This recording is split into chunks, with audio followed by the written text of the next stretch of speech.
Hi, welcome back to Educator.com. This is the lesson on materials management.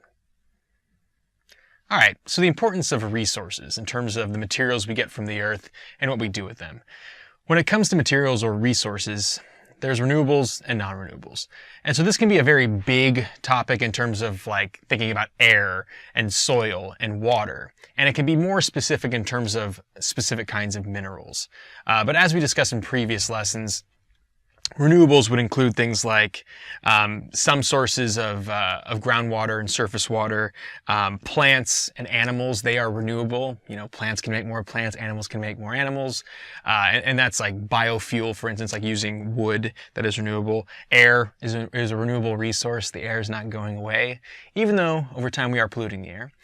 Non-renewables, a lot of the things previously mentioned in other lessons in this course: oil, right? Coal. Soil, in a sense, is a non-renewable because it can get to the point where it's damaged permanently and you can't get it back to the soil that actually could grow plant life as before. So it really depends on whether or not you can continually get that resource, or if it's non-renewable, it's finite. It's going to go away if you use too much of it. So the goal is sustainable retrieval and use of renewable resources and non-renewables.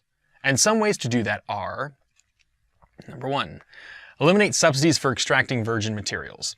So subsidies are methods the government uses to make things more affordable for companies. So extracting virgin materials means getting the original stuff out of the earth and doing certain manufacturing processes with that stuff, doing certain chemical reactions to get the products you need to sell to market. So the opposite of using virgin materials would be using scrap metal. So there's actually a lot of facilities around the United States and elsewhere on Earth.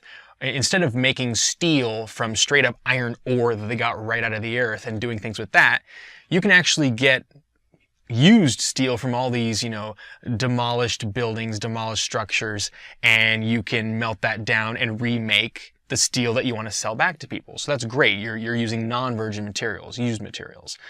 So if you eliminate subsidies for extracting virgin materials, you do make it cost more to do that, but you encourage companies at the same time to reuse what's already out there. Establish green building incentives. So there's ways to make a green building in terms of how you build it and how you make the building work, in terms of a place for people to work or to live after the building process.